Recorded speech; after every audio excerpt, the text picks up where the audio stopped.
creo que hablo en nombre de todos los aquí presentes cuando digo que es absolutamente maravilloso tener por fin a Alba Lucía aquí hablándonos en vivo y en directo, no a través de sus libros, y hablando en público, que es algo que lleva varias décadas eludiendo, creo yo. 45 años. Ahí está.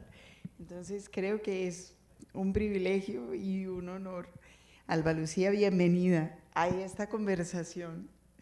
Gracias. Gracias, Colombia.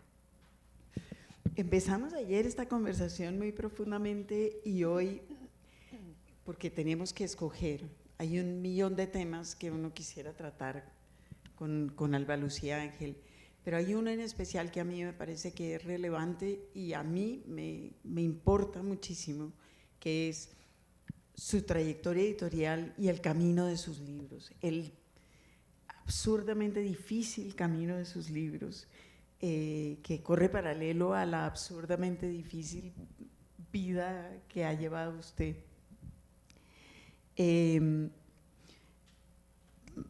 Bueno, voy a empezar con un dato de Wikipedia conocido de todos. Fecha de nacimiento, 7 de septiembre de 1939, que, bueno, ahí quedamos bien. Es una fecha de todas maneras importante, el 39, ¿verdad? Muy esotérica, sí. Invade Hitler a Polonia, la bombardea, septiembre del 39, mi aniversario. Muy simbólico. En Pereira nace y llega a Bogotá a estudiar en el año 55. No, 59. 59. 59, 60. A la Universidad de los Andes. 61. En donde estudia arte. Esto a mí me parece muy, muy interesante porque Alba Lucía escoge arte en la universidad y su carrera hasta es, o su inclinación musical, su inclinación artística hasta ese momento había sido muy francamente la música. Usted tocaba piano, había sido formada, cantaba, no solo tocaba sobre todo piano. Cantaba desde los 2 años, nadie me podía parar. Aquí está mi hermana que cuenta. A los 2 años hablaba perfecto y cantaba, y mi tío Jaime, que le gustaban los aguardienticos, el domingo me llevaba al parque, pero me entraba a sus tabernas y a los 2 años me ponía encima de la taberna y decía, cante pues. O sea que yo nací a los 2 años una estrella total. En mi pueblo todo el mundo, la gente de los bares y las cantinas, me conocía como la cantante. Es un récord. Que está claro, porque además después… Y sigo batiendo récord. En sus años en Europa, usted pasó muchos años sosteniéndose de eso. Con una guitarra que no sabía tocar, pero fui capaz. No sabía tocar guitarra y los uruguayos me decían, y los mexicanos, ¿cuándo aprendes a tocar guitarra? Al menos. Yo decía, pues, y canté y me sostuve sin tocar guitarra realmente, pero compré en Pereira una guitarra por 100 pesos en una prendería y un músico pereirano, Luis Moreno, me enseñó 3 tonos y con eso me quedé toda la vida y me gané la vida novia. Estuvo muy bien eso. Cantando con los chalchaleros, con Violeta Parra, con los Intilimani, pero como uno de ellos de pronto no cumplía, yo era el reemplazo. Siempre fui reemplazo y siempre tuve cómo cantar porque uno de ellos no aparecía. Siempre fui reemplazo, Margarita. Eso es una cosa que yo creo que es fundamental de su carrera literaria, de hecho, o de cómo se concibe, y yo creo que vamos a volver a eso, al hecho de que siempre fui reemplazo. Entonces estudia arte en la Universidad de los Andes. ¿Por qué arte? Y filosofía, no te olvides. Me fascinaba la filosofía y una señora argentina, que era profesora en los Andes, daba clases por televisión y uno podía escribir en esa época, lo que hoy sería por internet, un curso. Y yo mandaba cada vez mi examen por televisión y Marta Traba siempre me mencionaba, yo quedaba como la primera. Y alguien un día me dijo, vente a Bogotá, y yo feliz de estar en arte y filosofía, porque yo era una lectora tremenda, y cuando llegué le dije, yo soy Alba Lucía Ángel, me miró de arriba abajo y dijo, ¿y cómo copiabas todas esas cosas que siempre quedabas en primer puesto? Entonces sí, mi carrera de filosofía era el amor por los griegos y todo aquello. Y le dije a Andrés Holguín en los Andes, yo no necesito diplomas. Después de que me conoció un tiempito, porque me volví la cantante famosa de los Andes, y ya me invitaban a las fiestas, y le dije, Andrés, necesito que me dejes entrar a todas las clases. Dio orden y yo estaba de 8 de la mañana a las 6 de la tarde en los Andes en una clase distinta. Y entonces nadie me preguntó, nadie me tomó exámenes y aprendí lo que tenía que aprender. Iba 4 veces a la clase de Marta Traba y me decía, pero ya viniste esta mañana a oír Miguel Ángel. Y dije, pero ahora se lo das a los premédicos y tienes otra visión de Miguel Ángel para los premédicos. Así era Marta, una lección para las niñas de pintura, otra para los arquitectos, y uno iba creciendo. Y hice 4 años en 2, sin diploma. Yo era una lectora tremenda, dice usted, y ayer lo vi una historia muy bonita sobre sus hábitos de lectura, como también una persona que le pasaba libros. Sí. Había un señor que era fotógrafo profesional, pero pues como que aficionado, pero realmente espléndido, y mi madre lo llamó a que me tomara a mí y a mis hermanos unas fotos. Yo tendría 14 y él empezó a mandarme libros, un hombre muy mayor. Y yo leí todos los libros de la literatura de América del Sur cuando nadie hablaba de eso. Ciro Alegría, ¿no es cierto? Y todos los argentinos. Y yo a los 15 años estaba una lectora feroz y había leído una mujer que era Teresa Parra, de manera que muy adelantada yo escribía cosas y hablaba muy raro, y mis amigos cuando me veían un medio novecito decían, ¿y ya compraste el diccionario para hablar con ella? Y yo nunca entendí, pero así era mi tema. Desde los 14 años me tenían terror porque dice que yo había que comprar diccionario. Hablaba rarísimo, claro. Hablaba rarísimo. Porque leía que era una cosa que yo creo que las señoritas tampoco debían hacer, no tanto en todo caso, ¿verdad? Era un mundo muy distinto, era un pueblo muy pequeño. Mi madre me decía, ¿y usted qué lee? Se le van a poner los ojos como unos pimentones, qué polvero. Y yo decía, Alicia en el País de las Maravillas, y decía, bueno. Y por eso mi afición por Alicia en el País de las Maravillas está en todas mis novelas, y Alicia aparece como ícono, y soy famosa en la academia, porque no hay un solo libro fuera de La Pájara Pinta donde no aparezca el conejo, Alicia, la reina, y se volvió famoso mi ícono. Así que cuando vi la película Matrix, y aparece Sigue el conejo blanco, después de 40 años, supe que ya estaba enganchada con la nueva generación, que son casi todos ustedes. Es una lectura rara, Alicia en ese momento. Le dieron a Alicia, pero sé también, porque usted lo menciona en algunos de sus libros, que leía también, por ejemplo, Mark Twain, Huckleberry Finn. Sí, Tom Sawyer. Nadie sabía de eso. En mi pueblo realmente yo era muy excéntrica desde los 3 años. Mi madre me dijo mucho, pobre mujer, una hermosa, ¿usted por qué no es del montón? Y yo no sabía qué quería decir.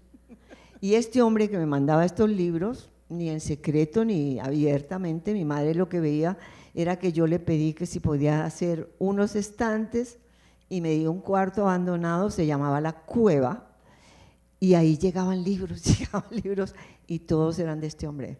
Y era toda la biblioteca latinoamericana, porque en ese momento lo único que leíamos en este país y en el resto era lo que hacía Argentina. Después Chile se sumó. Colombia nunca tuvo editoriales, hace muy poco, y ahora hay que ver las editoriales que existen en Colombia, aunque sean de otros países, gracias, pero yo tenía casi 30 años y aquí nadie publicaba un libro. Bueno, pues empecemos a hablar de eso. Primero, usted se va a Europa, estudia allá en Roma, en París, y en el camino escribe Los girasoles. A la entrada, no fue en el camino. Inmediatamente me puse a escribir realmente el primer Claro, año. pero esa es justamente la pregunta. Usted, tengo una fantasía de usted como encerrada en su casa y siendo una escritora secreta. De hecho, siento que fue esa escritora secreta toda la vida. Hasta hoy, sí. Claro. Hasta hoy. Pero también siento que esa huida del país, que fue además una huida en escalas, ¿verdad? Pereira, Bogotá, la costa. Barranquilla, Cartagena y barco italiano. Nadie me acompañó. Alejandro Obregón me llevó al barco. Hay esa historia linda de Alejandro Obregón que yo quiero que nos cuente ahora, pero primero quiero hablar de otra cosa que es importante para su carrera, que es algo que usted consideró que era como su validación como escritora por parte de Cepeda Zamudio. ¿Eso ocurrió en este viaje en Barranquilla? Cepeda diciéndole, ¿usted es una escritora? No, Álvaro me descalificó del primer día hasta el último. Ay, no, esto no sirve. Yo tiré muchos poemas porque Álvaro Cepeda decía, esta vaina no se escribe así, oye. Él fue en Londres mucho más tarde, que yo empecé 2 veces a salir, ya tenía 45 páginas, Álvaro llegó, le puse las 45 páginas, me fui, cuando volví mucho tiempo después, había leído y por primera vez, después de mi novela primera, me dijo con 45 páginas, eche esta vaina, sí es buena. Ese sí. Y me sentí escritora y nadie me ha sacado de ahí. Sí, Álvaro Cepeda me dijo que era muy buena esa novela. Él nunca la leyó, él se murió el año que eso se publicó. Me dijo, a que no me la dedicas, y no se la dediqué. Ni me ha faltado. No, pues ni más faltaba. Pero entonces usted se monta en un barco y se va para Europa con una novela entre la cabeza, No. o pensando en escribir. No. Yo llego a España porque el barco para en Barcelona y seguimos para Nápoles. Y estoy en Barcelona y me llama un hombre y me dice, a mí fulano de tal me dijo que te ataje. Y era amigo catalán, de un catalán que yo conocí en Madrid. No era catalán, pero en fin. Juan me dice que te ataje. Ven que te tengo que mostrar. Y además Juan dice que no te muevas. Entonces le dije al capitán, ¿cuánto dura este pasaje aquí en un stop? Y me dijo 6 meses y me quedé 6 meses. Y nunca llegué a Italia. Entonces había alguien allí, alguien acá, había una colombiana que me presentó un panameño, él era amigo de Anaïs Nin, ahí llegaba la hija de Chaplin, Geraldine con Carlos Saura, y empieza a llegar esta gente. Geraldine Chaplin. Geraldine Chaplin llegaba, entonces íbamos a ver a Buñuel y entré como en un mundo alucinado de inmediato. Eran resistentes, por supuesto, estábamos en plena dictadura y Franco estaba muy vivo. Y allí llega alguien y me encuentro una cantante joven, cubana, Elcita Baeza, y me dice un día, después de que cantábamos juntas, ella era una excelente, me dijo, tú eras la hija que mi padre hubiese querido tener, hay que ir a buscar a mi papá. Y fuimos a París y yo era la hija que Baeza Flores hubiese querido tener. Me dio una máquina de escribir para que yo le escribiera algo suyo, me lo dictaba y aprovechando la máquina escribí una cosa que yo necesitaba mandar a Colombia, el Salón de Mayo de París con Picasso para mandárselo a Alberto Zalamea. Y él la lee y me dice, esto es un gran escrito, pero esto no es una crítica de arte, tú eres escritora.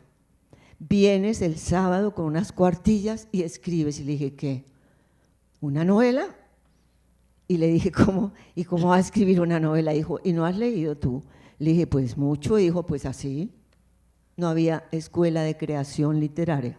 Es una historia divertida esa de Alba Lucía, de escribe lo que has leído, porque es cualquiera que haya leído Escribe. Alba Lucía sabe que eso no es verdad. Escribe, ¿no has leído todo? Pues sí, pues así se escribe. Así, y yo, bueno. Y empecé, no, Los Girasoles nació ahí. Cuando me decía, ahí tienes que escribir, me vuelvo a España, regreso a París porque hay que regresar. Él vivía exilado de Cuba con su mujer cubana, era totalmente confidel, empezó a decir que no, lo movieron y huyó, y yo iba a la Maison de Cuba, donde no había nada, era para los refugiados cubanos, nos sentábamos en cajas de Coca-Cola y él leía esas cuartillitas. y yo empecé a leer a Bradbury, ciencia ficción, mi novela empezó a ser loquísima, y me decía, niñita, niñita, esto es divino, ponte serio a eso. O no me, y me iluminaba, todo le parecía divino, y yo iba inventando. Los girasoles no estaban en mi cabeza, Baeza me lo hace escribir, y yo en la marcha escribía lo que eras. Escribía la novela y se metía Bradbury, el escritor de ciencia ficción, y yo ponía el capítulo y Bradbury acababa. Entonces nadie entendió si era yo que escribía en Venus, la historia de una venusina.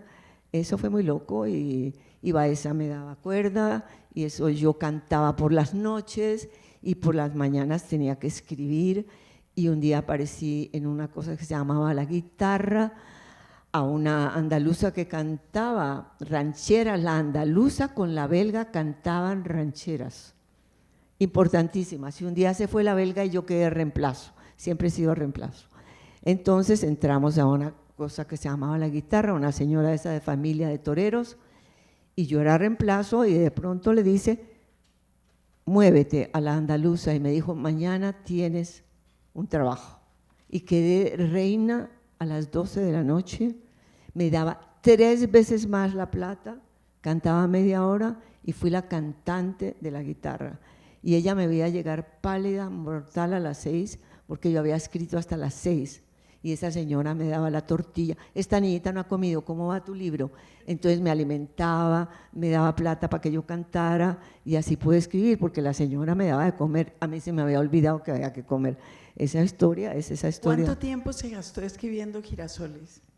Como 3 años, la hice varias veces porque me parecía que no estaba cumplida. La había dejado de leer Baeza y la terminé tal vez en Viena, donde me invitó Esmeralda Arboleda, que era como una madre, y ahí como que me senté y la releí. Yo creo que fueron 4 años, pero en realidad en el fondo en 1 año y medio o 2 la había escrito.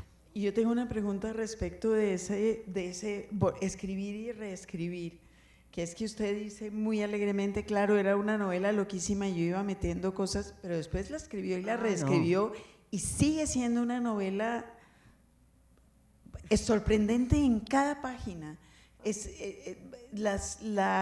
Por ejemplo, el trabajo suyo con Bradbury, la voz de Bradbury metiéndose, las historias que se entrelazan, los cientos de citas a otras cosas que hay, digamos, eso pudo haber sido fruto de una inspiración momentánea, pero ahí se quedó en la segunda y en la tercera corrección. Fue una decisión suya. Alguien llegó a mi habitación porque quería vivir allí, estaba de pasada, era muy importante personaje, venía con Jorge Salamea, que también leyó unas páginas, y esa persona podía leer porque mi cuarto era pequeño, y me dijo, esta novela es horrible, eso es espantoso, ¿qué es este lenguaje nadaísta? ¡Qué asco! Tú no eres escritora. Fue la primera gran desclasificación. Y no se te atreva, tú eres una gran crítica de arte. La gente me convenció toda mi vida que yo era una gran crítica de arte. Pero y después no que yo era cantante, nadie hasta ahora, hasta hace poco, me aceptó que yo era escritora.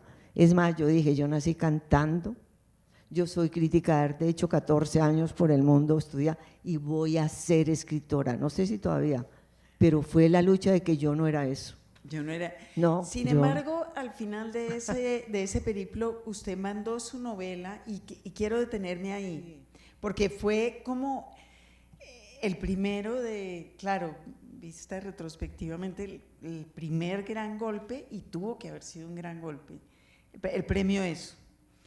Esa novela es finalista del premio ESO 66. Ese premio, para ponerlos en contexto, fue un premio que en el estilo propio del gran establecimiento cultural de la época se declaró desierto, y se declaró desierto con grandes manifestaciones de horror de parte de Germán Arciniegas, que era en ese momento pues el uberpapa diciendo que había que castigar la novela colombiana y que era un horror.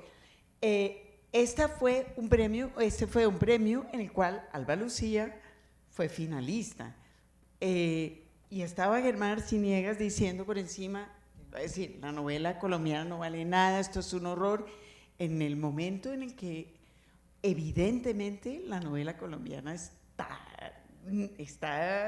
empezando a hacer una cosa con mucha fuerza y se ve en estos Girasoles. La novela no se publicó. La publiqué yo porque le pedí a mi madre la plata. Esta madre me dio 16.000 pesos.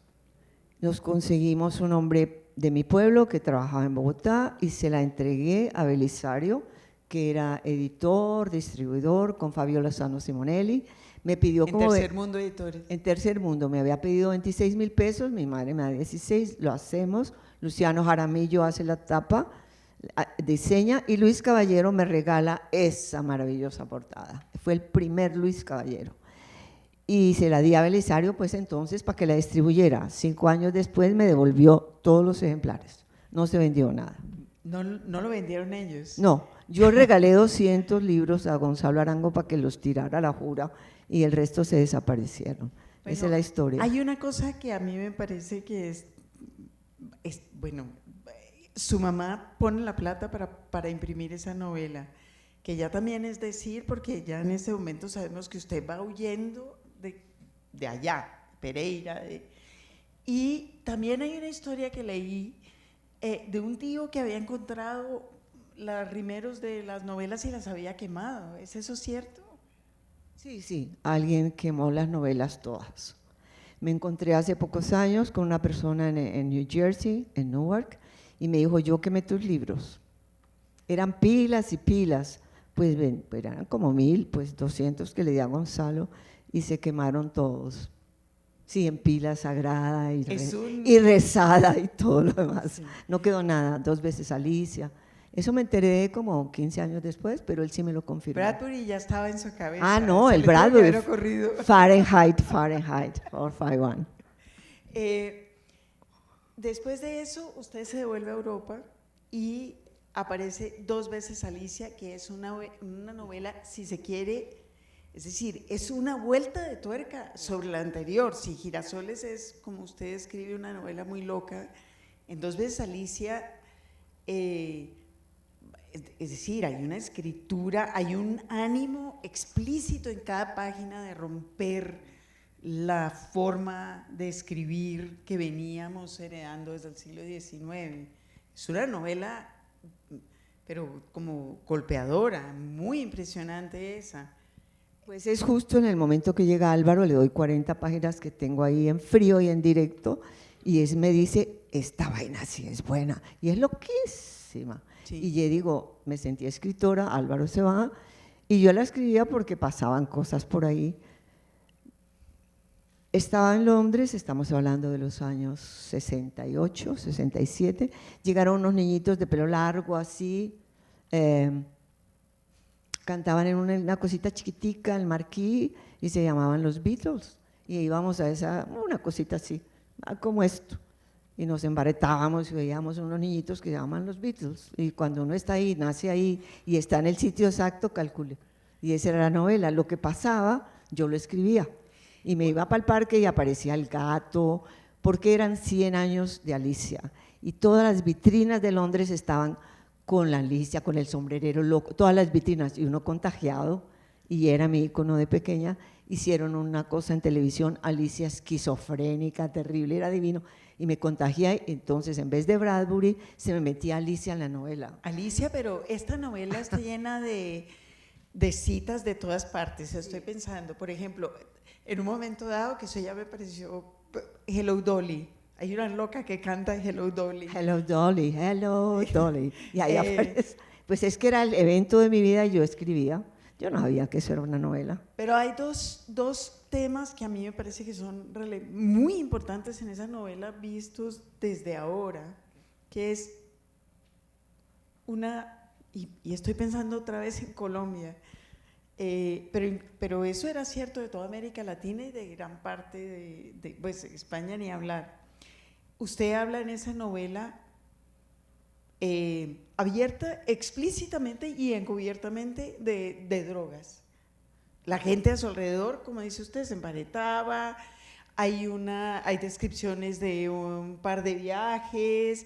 Yo en un momento dado pensé, estoy pensando en Edna O'Brien, que es la única otra mujer que conozco que escribía sobre eso. Eso es eso tuvo que haber sido… Eso, el paradigma se cambió. Nos llamaron los hippies. ¿Ustedes se acuerdan de los hippies y de los Beatles? Pues abrimos campo, acabamos con los paradigmas, inventaron haz el amor y no la guerra, salíamos a poner en los fusiles rosas y ojalá hoy ustedes los jóvenes hagan eso, salgan a poner rosas en los fusiles. Y cuando salgan pedradas de pobres imbéciles que les pagaron, ustedes les dan una rosa para el corazón. Dejen de ser inertes, salgan a las calles, salgan, las mujeres y los hombres, jóvenes y demás, pero sobre todo los jóvenes, muéstrenle a este país que no son indiferentes, que salen como nosotros, que cantábamos. ¿No creen que no había policía o qué? ¿Cómo era? Poníamos las rosas en el fusil. Y ustedes salen, ponen la rosita en el fusil, un tipo les grita, otro tira una pedrada y se agarran a pedradas todos, y llega el ESMAD y ya. No. Salgan a la calle, canten, tengan esa solución de resistencia pasiva, pongan a Colombia en el corazón y grítenle a la policía, todos a voces, 1 millón, yo soy paz. A ver.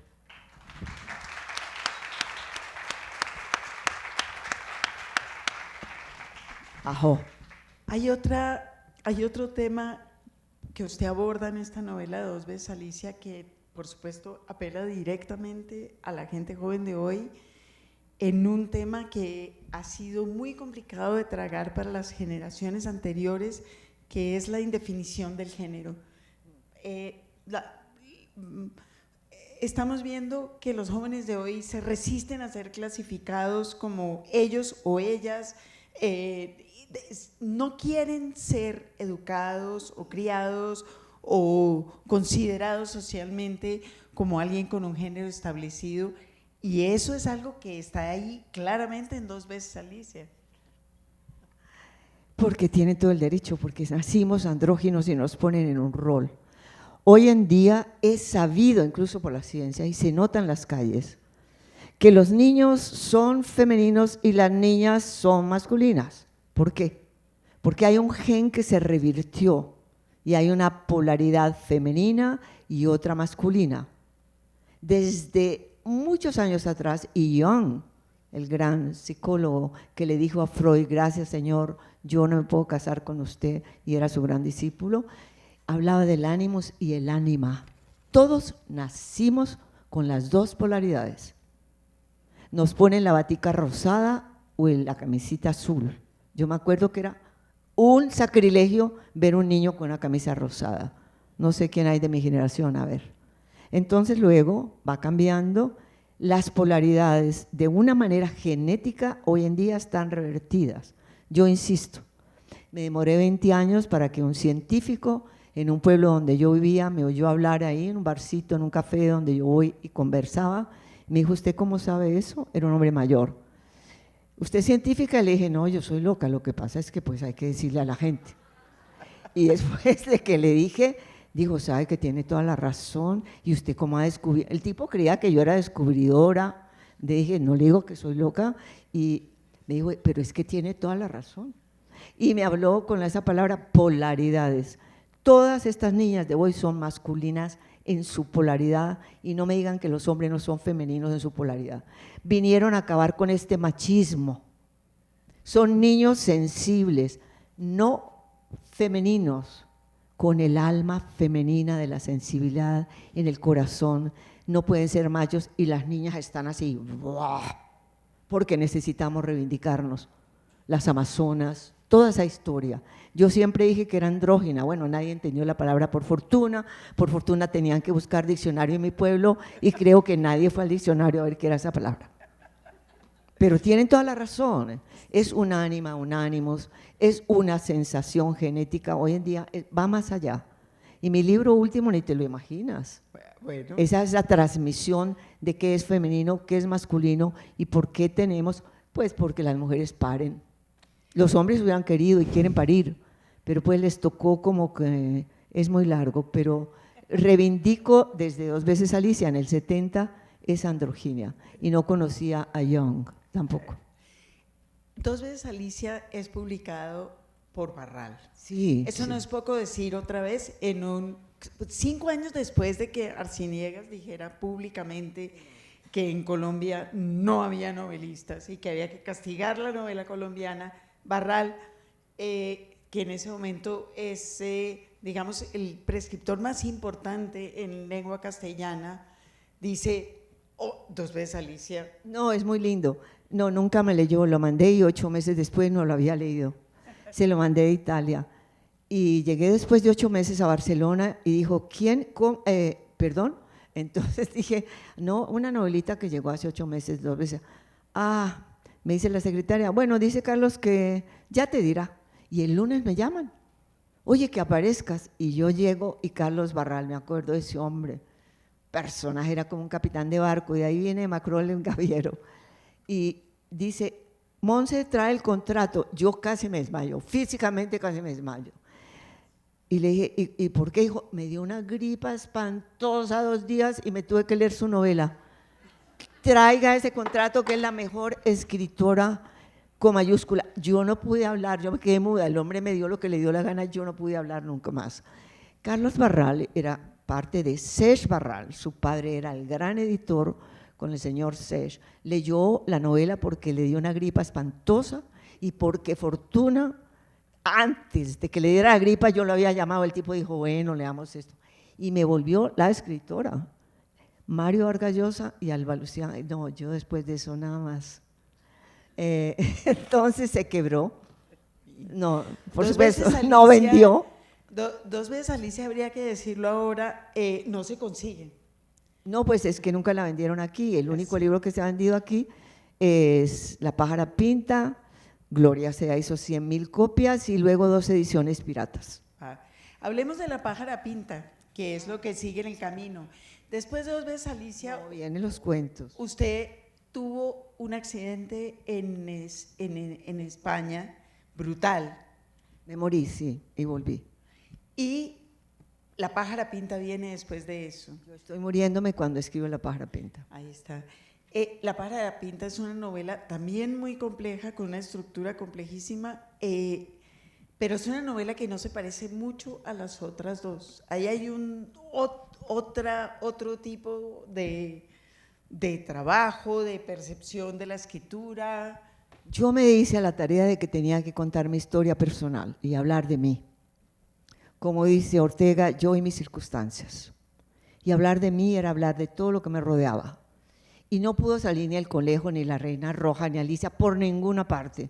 O sea, yo no me pude permitir inventar, porque era la novela de mi vida, de la vida de todos nosotros en la época, y era histórica y no pude inventar nada. Sufrí mucho, no pude utilizar casi nada de mi imaginación porque me ajusté a la historia. Es más, una señora hermosa aquí en Medellín, Marta Luz Gómez, me pidió en Noruega, muchísimos años después, hizo una tesis sobre el sentido del humor de La pájara pinta, con todos esos muertos, esos cadáveres, y dijo al Balú, es que yo me moría de la risa. Entonces Camilo Calderón Schader dijo, con ese perro humor peregrino que tiene al Balú, yo no me di cuenta, yo lloraba, pero es que un perro humor tiene esa cosa. No me pude mover de la historia y no pude inventar, por eso es tan distinta la novela. La imaginación no podía volar, yo tenía que contar, porque creí que me moría en el momento, y yo no me morí hasta escribir esa novela. Me gané el premio en Cali, porque alguien me dijo, ¿vas a mandar la novela a Vivencias? Y dije, claro, no sé, no tenía idea que era Vivencias. Fue la segunda vez que se hizo ese premio, era una bienal de novela, y bueno, ya que usted menciona ese premio, también me tengo que detener en ese premio, porque la historia es como lo de Arciniegas, pero por 10. En esta ocasión, la pájara pinta no fue mención, sino premio. Y la prensa colombiana, si yo creyera en las conspiraciones, creería que era una conspiración, pero no es una conspiración, era la vida como era, así.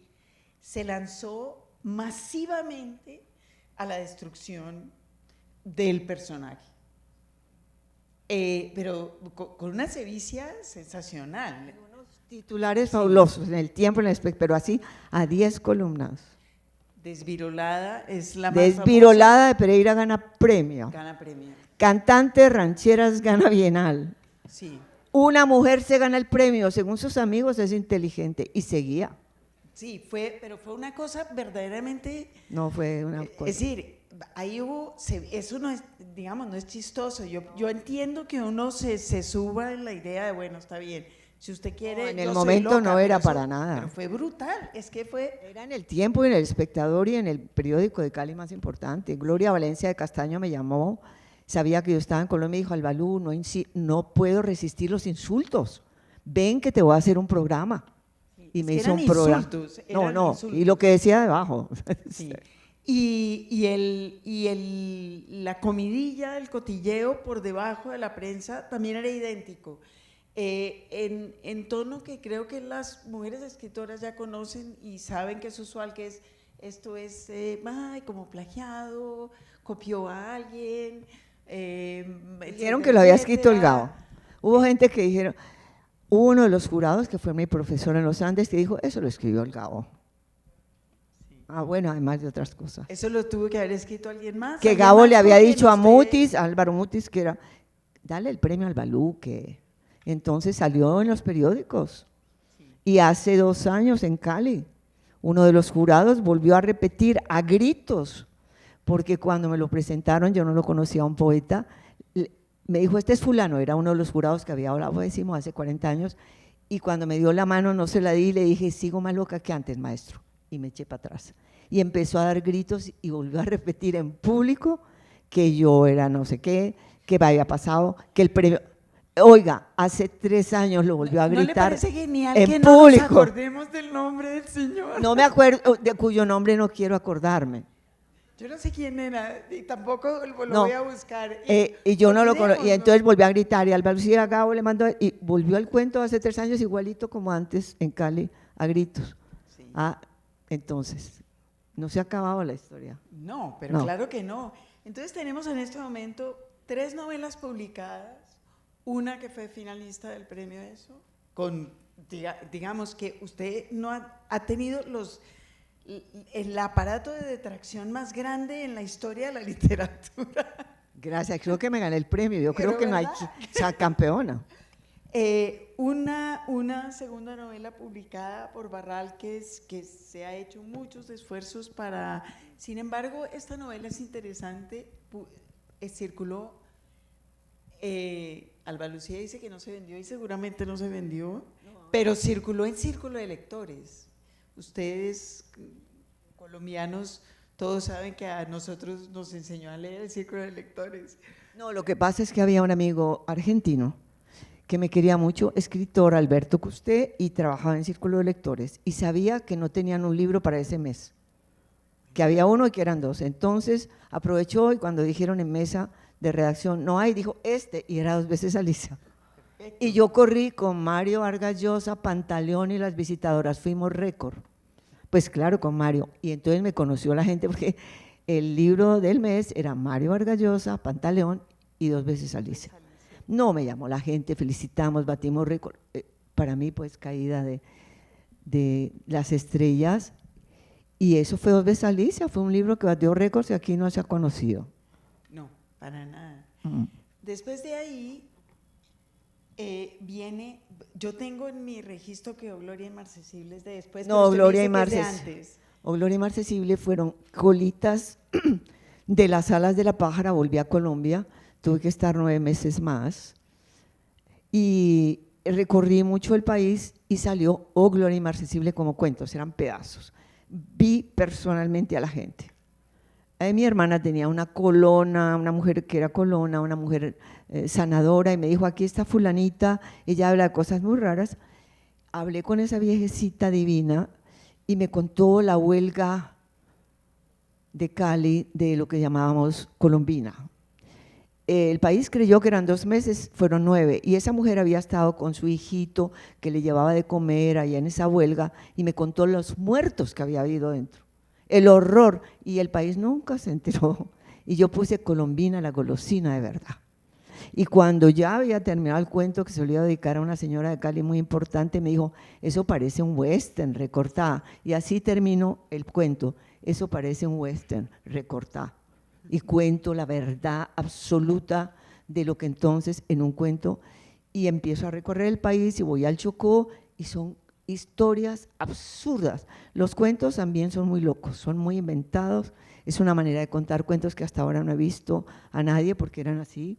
Había un muchacho que yo jugaba tenis y se llamaba Cachona, y me dice, me llamo Cachona, y el cuento de Cachona es sensacional, un mocoso de 7 años, y después pasaban cosas, le dediqué uno al Gabo, yo pagué todas mis deudas de amor porque a cada persona importante en mi vida le dedicaba un cuento, y fue muy importante. A Gonzalo Arango le dedico El guerrillero donde esté, porque ya se fue Gonzalo, y ahí dijeron pornografía en Colcultura.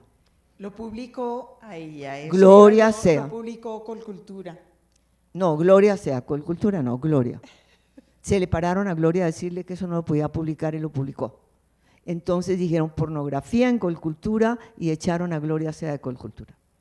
La pájara pinta también fue, pero eso era parte del premio publicado. Nunca me quisieron publicar, perdón, a mí no me publicaron La pájara pinta. Me gané el premio en Cali y 2 años después no estaba publicado. Gloria Sea llega a Cali y le pregunta a las señoras de Cali, ¿qué pasó con el libro de Albalú? Dice que no lo quiere publicar nadie y era el premio. Y dijo, lo publico yo, y lo publica en Colcultura, 100.000 ejemplares. Valía 10 pesos, eso valía una caja de fósforos. A los 15 días me escriben de Colcultura y me dicen, felicitaciones, su libro se agotó en 15 días y lo compró la gente de la calle. Los intelectuales no supieron nunca que ese libro existía, creo que sí, porque también tarde o temprano me echaron muchas flores, de esas que sabemos, y nunca más se habló. Entonces, 100.000 copias. Después me dijo, ¿qué más tienes, Albalú? Le paso a Gloria y se le va encima toda la gente, pero ella era la que manejaba, y que no se puede sacar un autor 2 veces. Apenas salí, pornografía en Colcultura. La pornografía era el cuento del guerrillero a Gonzalo Arango, me imagino, porque hay una mujer que se enamora de un guerrillero que está casi muriéndose, lo saca, vive una historia bellísima de amor y termina tremendo porque sabe que van a venir a cortarle la lengua, y yo le digo, ponte de pie, Felicidad Mosquera, mira sus ojos, van a venir a cortarte la lengua con los yataganes, y le empiezo a describir cómo se va a morir porque están tocando a la puerta, y cuando ya se termina el cuento, le digo, abre la puerta, enfrenta sus miradas, y uno sabe que la van a descuartizar. Eso lo pusieron en teatro en varias partes del mundo. Y eso era como que el cuento pornográfico, pero el cuento pornográfico realmente son 10 páginas de periódicos, porque no cuento el cuento, sino que pongo los periódicos, al revés, al derecho, al final, y era el buque Gloria de la insignia de la Armada Nacional, entra a Nueva York en el Bicentenario cargado de cocaína, y yo puse, oh Gloria inmarcesible, y el cuento se llama así. Y cuando me dijeron pornografía, dije, ¿cómo no va a ser pornografía? ¿Un buque cargado de cocaína? Claro que es pornografía, pero destruyeron 100.000 ejemplares. Hasta el año antepasado que me sacaron, pero también se picaron 600 copias porque no cabían en bodegas del mismo libro que se desapareció hace 40 años. Es una buena historia. Sí, siguen picando. No, siguen picando. Siguen picando, Gloria Inmarcesible. Siguen picando libros y usted sigue como en huida. Después de La pájara pinto, de La pájara pinta se vuelve a Europa. No, siempre me vuelvo a Europa. Yo venía aquí de paseo. Bueno, es que es eso. Porque yo soy loca, pero no, yo no doy papaya. Yo tenía que salir corriendo. Tenía que salir corriendo. Sí, no, claro. Sigo corriendo, no les digo la verdad, sigo corriendo. Bueno, ahí justamente era donde quería llegar. Esta conversación se llama Las Andariegas, y usted tiene una novela que se llama Las Andariegas, pero en realidad yo no siento que usted haya ido por el mundo andando, sino siempre corriendo, siempre huyendo. No, yo voy despacio, yo le digo a la gente en inglés, cuando son inglés, don't rush, es como una mantra, no corras, no querrás. Pero sí es Hoy huyendo. corremos mucho, no, yo no voy tanto huyendo, en Europa nadie me conoce, nunca nadie me conoció. Yo fui cantante toda mi vida, sigo siendo la cantante, estoy muy feliz de ser escritora por fin en Colombia, gracias. Pero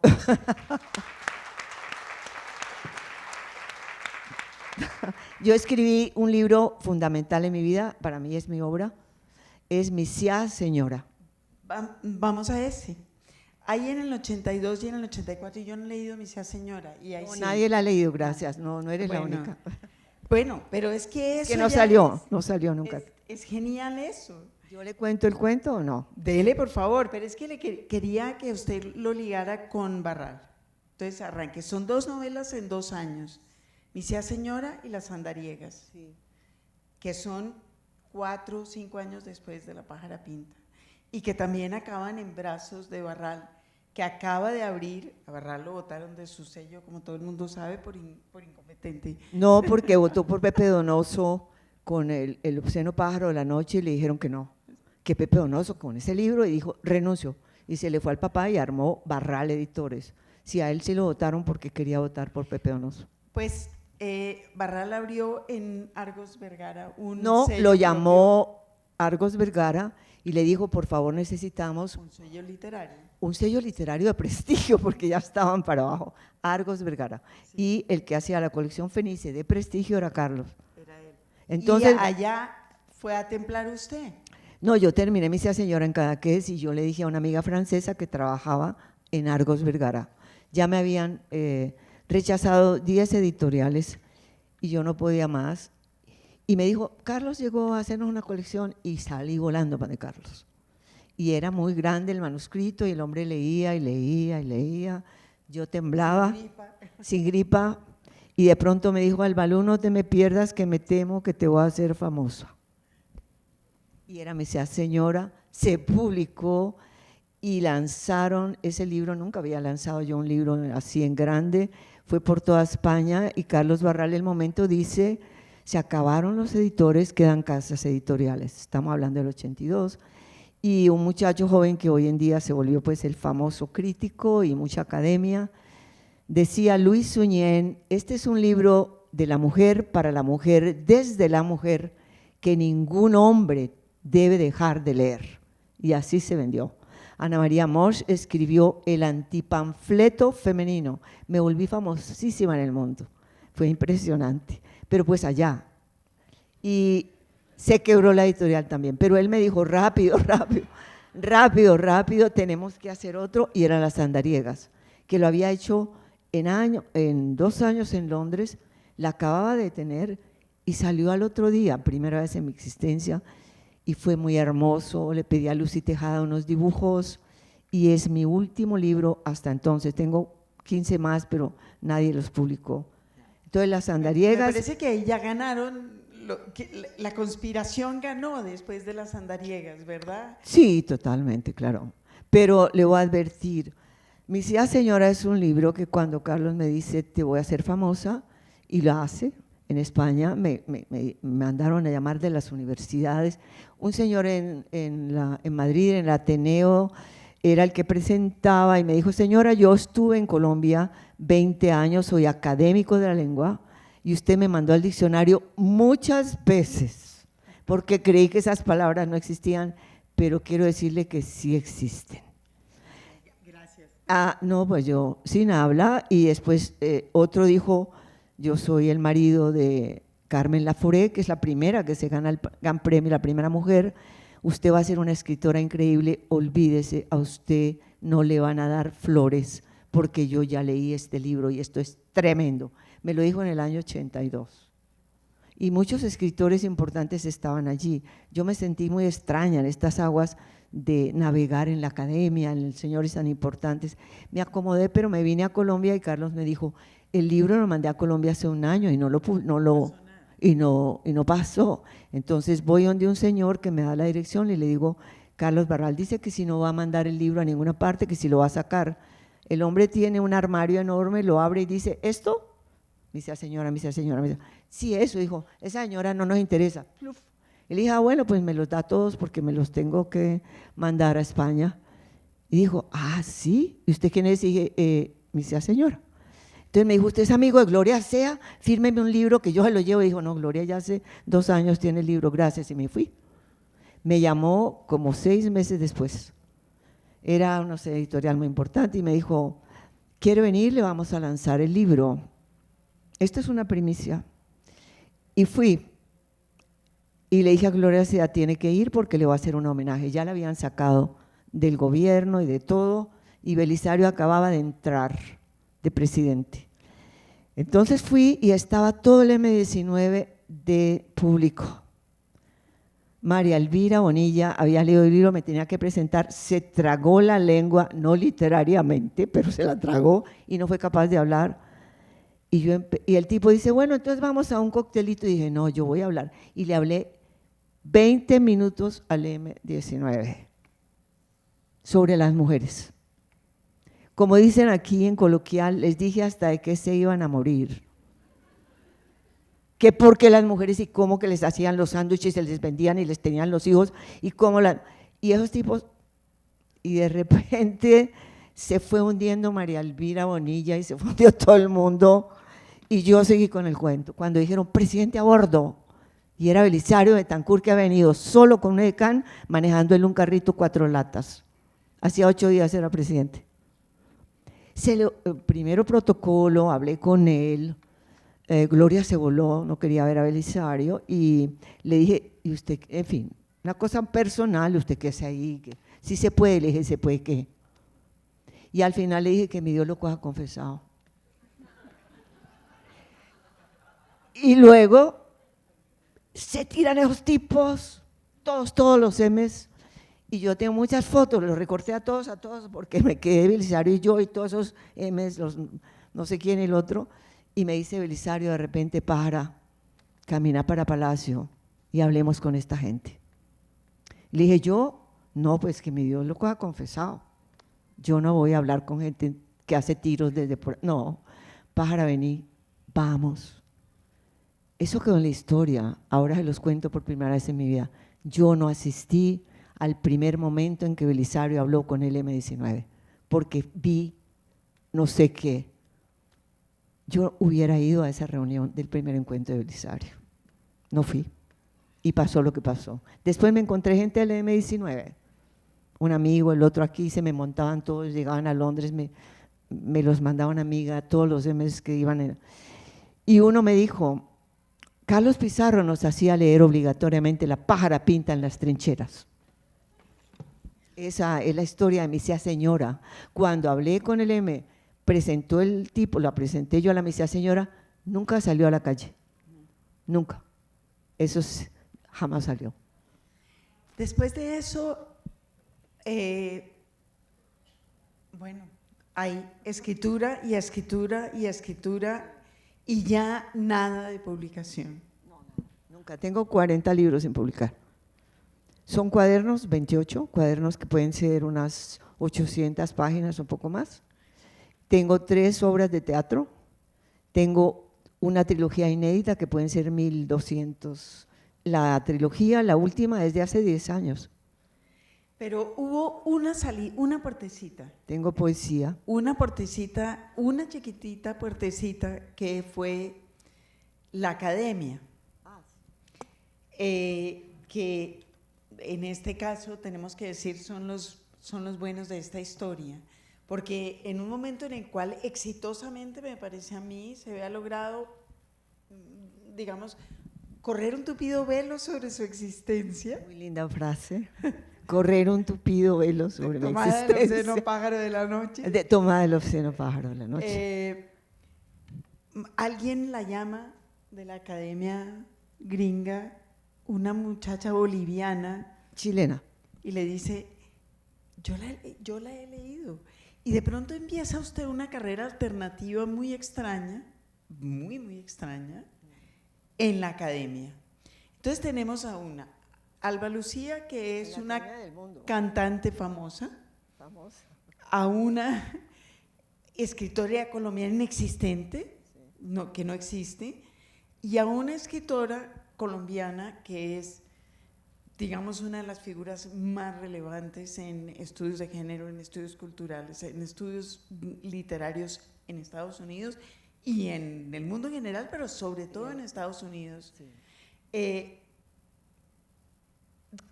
¿Cómo funciona eso? Yo llamé a una amiga en Barcelona, tenía algo que hacer, yo no tenía teléfono, estoy de un teléfono público, esos que se descuelgan y uno no puede volver a llamar, se le acabó la plata, y le hice 3 llamadas, mira, necesito la Argentina, y hablé de esto mucho, y de pronto como que arrastras, dijo, mira, hay una chilena que te está necesitando, pero pues yo como vos no estás. Y como que no estoy, ¿quién es la chilena? Y me dijo, vino a ver a la Peri Rossi, pero quiere verte a vos. Bueno, no había manera. Yo vivía a 200 kilómetros en Cadaqués y le dije, ¿y quién es? No sé, decirle, bueno, una cosa dura. Hasta que me dijo, mira, se llama Gabriela Mora, es chilena, y decirle que venga, me llama Gabriela por intermedio del teléfono de la post office. Y le dije, ¿cómo me vas a conocer? Y dijo, ¿cómo te va a conocer? Y dije, vos me conoces para yo reconocerte en la estación de tren. Y claro, entonces vino, la puse en mi cuarto, que yo tenía 2 pisitos, un colchón, y le dije, mira, abrí esto, que aquí hay muchos artículos sobre mi vida, eran los colombianos, Desvirolada de Pereira y demás. Y no dormí porque la mujer le oía los gritos abajo que gritaba, no puede ser, no puede ser, se había leído todos los artículos, furiosa, daba gritos, y a las 5 de la mañana nos juntamos y dijo, no puedo creer, vos con 2 veces Alicia. Y dije, ¿cómo que 2 veces Alicia? Si esto es la pájara pinta. Ah, no, yo vine porque vos sos la escritora con 2 veces Alicia. Y yo ya estaba terminando, me decía, señora, Gabriela Mora era una mapuche indígena y me puso en el tope en Estados Unidos.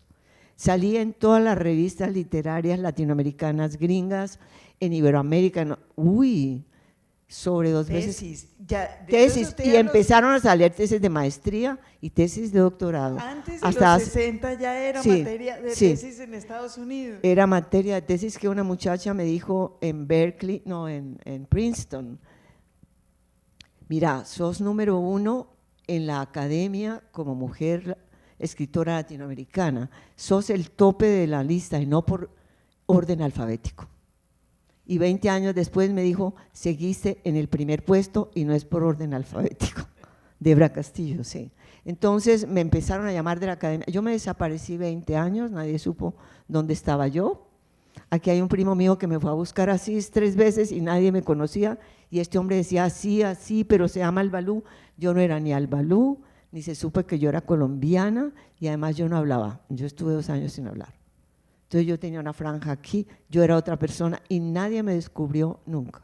Lucía, y esto tiene que ver con una carrera literaria que básicamente le dice a usted todo el tiempo, usted no puede existir, usted no puede ser escritora, usted es un reemplazo, como dice usted.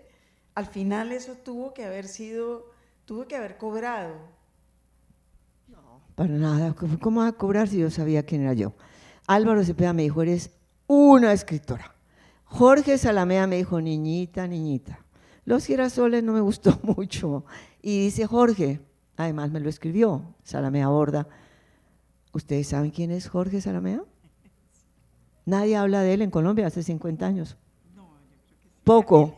No, un momento. Se ganó el premio Nobel de la Paz en Rusia, premio Lenin.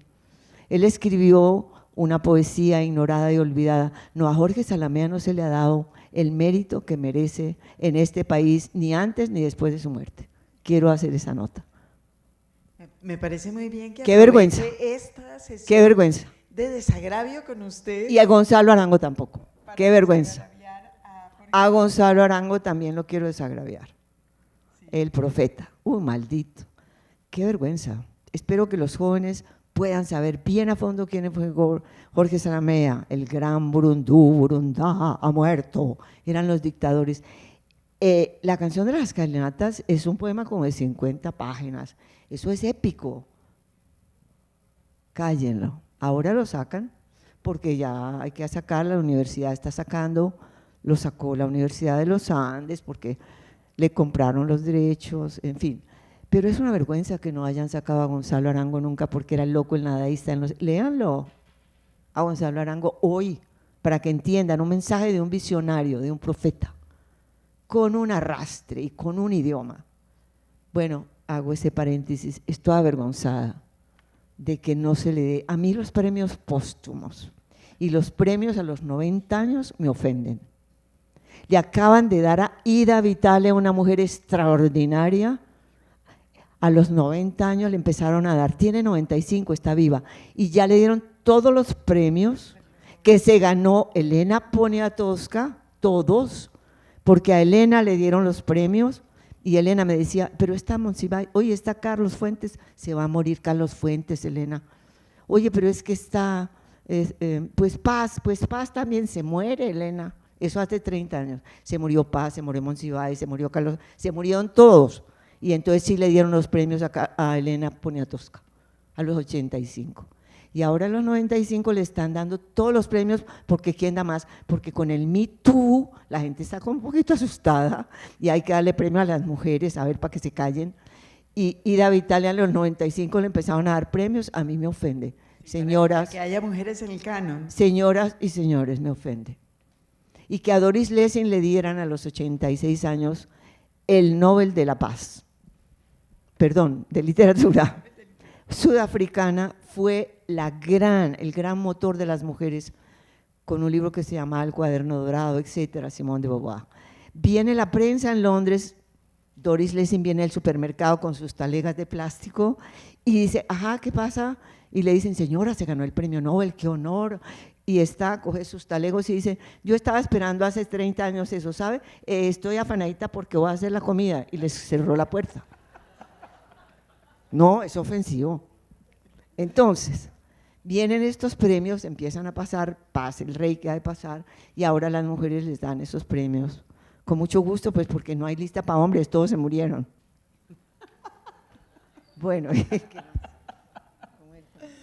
No, estaba pensando, bueno, yo quiero darle la palabra al público, que estoy segura de que tiene muchas preguntas, pero yo quiero que hablemos de ahora, de una obra que hay ahora, sí, y de usted aquí en Colombia contando una historia, después de haber…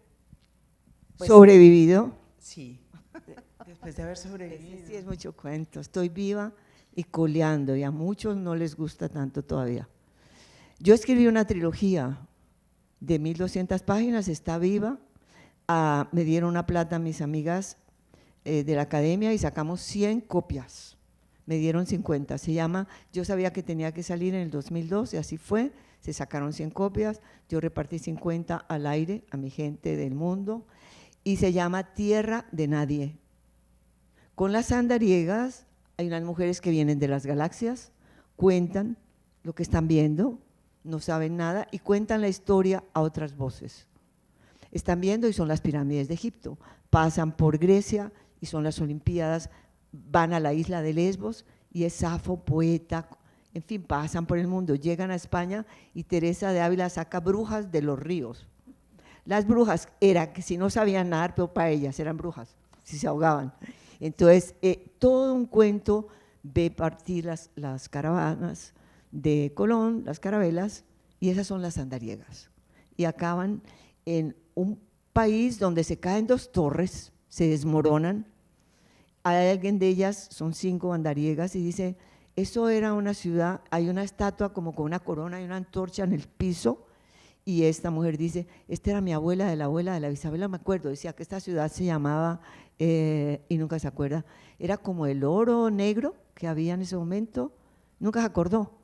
Y yo describo en el año 82 la caída de las Torres Gemelas, ahí se acaba.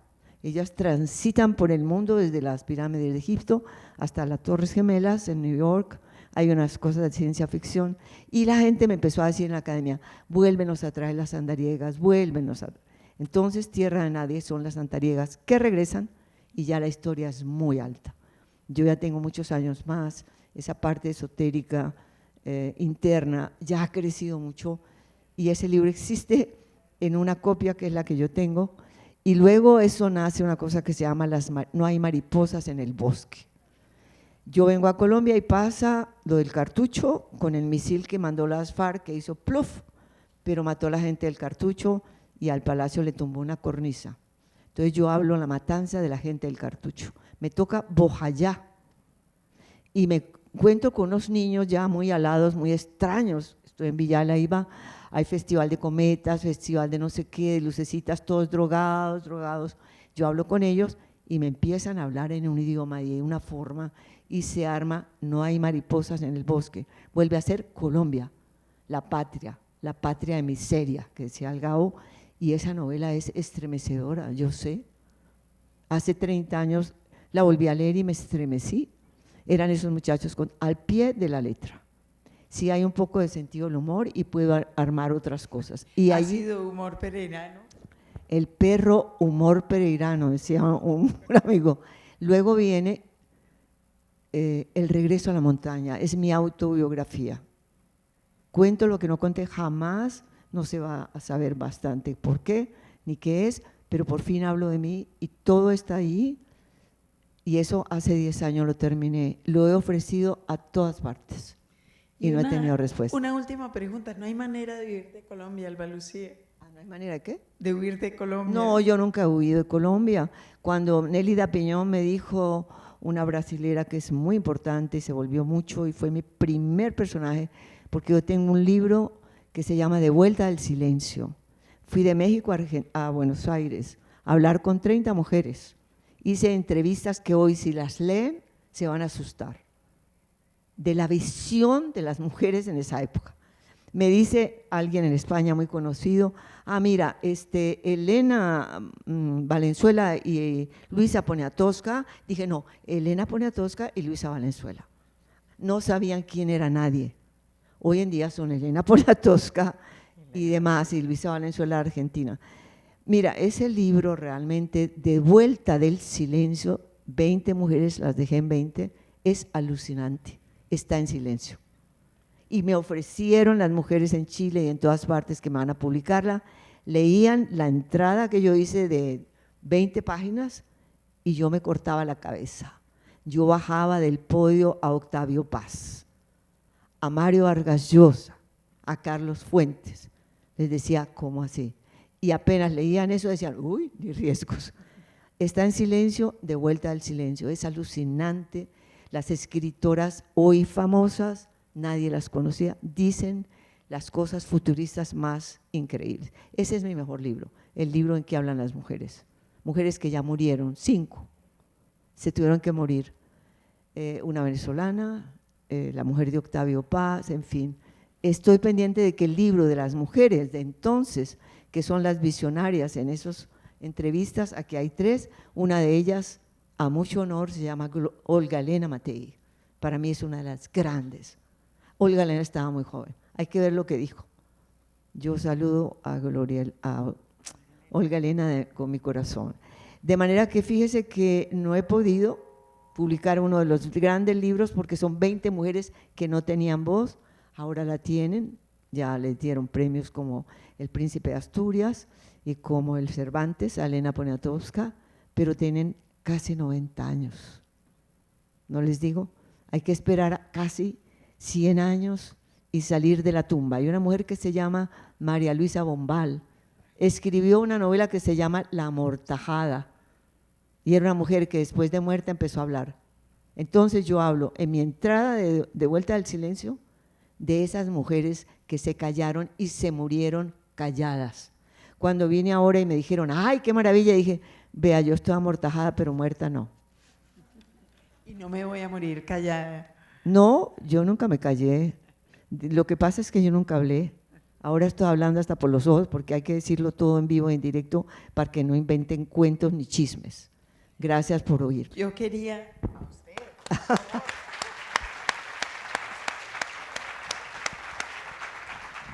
Yo quería pasarle la palabra al público, a ver si alguien muy osado, allá. Que le lleven el micrófono, por favor.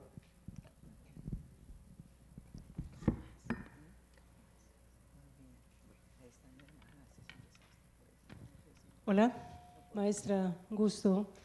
Yo no estoy de acuerdo con usted cuando usted dice que tuvo que esperar a que Zamudio le dijera que usted era una gran escritora usted es una escritora sin que él se lo hubiera dicho, lo primero. Y lo segundo, preguntarle por su relación con Elena Araujo. Yo hice mi tesis de doctorado en los Estados Unidos y es sobre Elena. Elena es una de las grandes mujeres de mi vida. Me encontré con ella cuando yo era una sardina, como decían entonces, y ella ya no muy mayor, y la encontré en Bogotá y ya se casó rápido. Y nos encontramos en todas las partes del mundo. Ella vivía en Ginebra y yo pasaba de Europa y siempre hay que pasar por Suiza y todas las veces que yo pasaba, la parada era en Ginebra. Elena es una de las mejores reportajes de mi libro de Vuelta al Silencio. Se va a morir cuando hoy lea lo que decía Elena. Fue un ser en mi vida, Elena Araujo, y un día me dijo, me bajaba. No estuve de acuerdo con la parapinta, no estuve de acuerdo con nada, me peleaba. Y finalmente la mandé a invitar a Inglaterra porque yo fui a dar de una manera extraña a universidades, sin diplomas. Pero yo fui a dar a Leeds University en Inglaterra y llamé a Elena. Estamos hablando del año 2006. Y llegó Elena ya un poco mal, pero invité a Nelida Piñón y me dijo, estoy en Barcelona, me acaba de ganar el Príncipe de Asturias. Y estuve con Elena entonces y Luisa. Allí, Elena, yo leí ese libro de las escritoras y mi homenaje fue a Elena Araujo. Fue una mujer de una increíble capacidad crítica, fue una mujer de una increíble… Ella escribió… Yo saqué Los girasoles en invierno, Elena sacó La M de las moscas y Fanny Buitrago sacó la cosa de los dioses, el hostigante verano de los dioses. Y Elena entonces quería ser cuentista. Era una crítica extraordinaria, una mujer muy formada y fue una gran amiga. Me fue a visitar a Roma, me fue a visitar a Londres y siempre me decía con mucho amor cómo podía yo ser tan loca y tan coherente. Le tengo ese respeto porque verdaderamente la crítica que armó Elena Araujo en su vida como escritora fue de lo excelente que Otra mujer que habría que reivindicar aquí, aprovechar este escenario, porque esa tampoco se lee ni circula en Colombia, por supuesto, para nada. ¿Y es sorpresa para alguien o qué? No. Que las mujeres no circulen en Colombia en ninguna parte. Ahora sí, porque estamos hechas las furias, no sé si tirando piedra, pero sí estamos tirando palabra a palabra y sacando libros. Entonces eso es bastante invasivo. Me Too. Yo soy parte de ese Me Too de ignorada. El tema era… Perdón. Historias de una andariega y generación sin nombre. Yo no tengo nada que ver con la generación sin nombre, porque no aparezco en la lista. Pero sí tiene que Pero ver sí tengo con que ver el con sin la… nombre. No, con generación ignorada, que es muy distinto. Y las mujeres como Teresa de la Parra, les voy a nombrar gente que ustedes no conocen, Teresa de la Parra de Venezuela, María Luisa Bombal de Chile, María Luisa Mercedes Levinson, que escribía con Borges, la madre de Luisa Valenzuela. Estaba una mujer que se llamaba Antonia Palacios en Venezuela, ahí está en mi libro, lo mismo que Luisa Mercedes. Estaba Elena Garro, generación ignorada. ¿Ustedes conocen esos nombres? Pues cuando las leas, tú sí, porque hiciste en la Academia de Estados Unidos y allá están muy reconocidas. Estoy hablando de Colombia, de América Latina. La generación ignorada nos llamamos nosotras las mujeres, la olvidada no sé, son muchos. ¿Qué más tienen? ¿Qué preguntas más?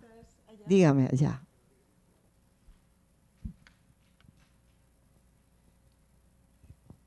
Pues primero que todo, pues gracias por darme la palabra y yo tengo, por ejemplo, una duda, que pues viendo todo lo que tú has vivido, lo que has experimentado y lo que has visto, ¿tú estás satisfecha con todo, con toda tu vida, con todo lo que has hecho, vivido, experimentado? Hoy sí me dijeron mucho, creo un poco en eso de la reencarnación, he visto muchas cosas, pero creo. Vi la filosofía hindú, no es porque pertenezca a ninguna filosofía, entonces me dijeron, cuando vuelvas, ¿quieres volver? ¿Esto se apagó o qué? Cuando vuelvas, ¿quieres volver a hacer la misma idea? Y dije, por supuesto, y de pronto dije, no, perdón, una todavía más tenaz. Estoy más satisfecha que nunca. mi vida ha sido la loquera más grande y estoy feliz. Gracias por la pregunta.